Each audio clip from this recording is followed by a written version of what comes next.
જામનગરમાં જન્માષ્ટમીના લોકમેળાનો રંગેચંગે શુભારંભ થઈ ચૂક્યો છે। જામનગર લોકમેળાની જિલ્લા કલેક્ટર બી.કે. પંડ્યાએ પરિવાર સાથે મુલાકાત લીધી હતી। મેળાના શુભારંભના બીજા દિવસે તમામ બાબતોને ધ્યાનમાં લઈને લોકમેળાની મુલાકાત કરવામાં આવી હતી।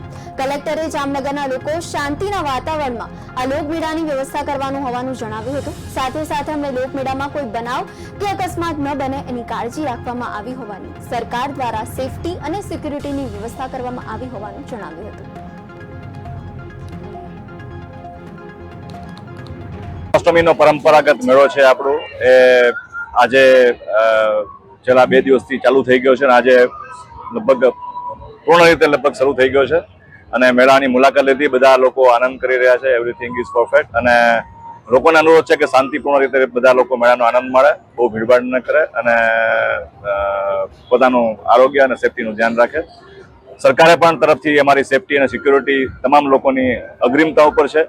કોઈ પણ સંજોગોમાં કોઈ પણ અકસ્માત ન થાય, કોઈ પણ બનાવ ન બનવા માટે પૂરેપૂરી તકેદારી અમારા એન્જિનિયરની ટીમ, ટેકનિકલ ટીમ અને સિવિલ એન્જિનિયરની ટીમ રાખી છે અને બધા જ જામનગર જિલ્લાના શહેરના લોકો સારી રીતે મેળાનો આનંદ માણે એ માટેની વ્યવસ્થા જામનગર મ્યુનિસિપલ કોર્પોરેશન દ્વારા અને પોલીસ તંત્ર દ્વારા અને જિલ્લા વહીવટી તંત્ર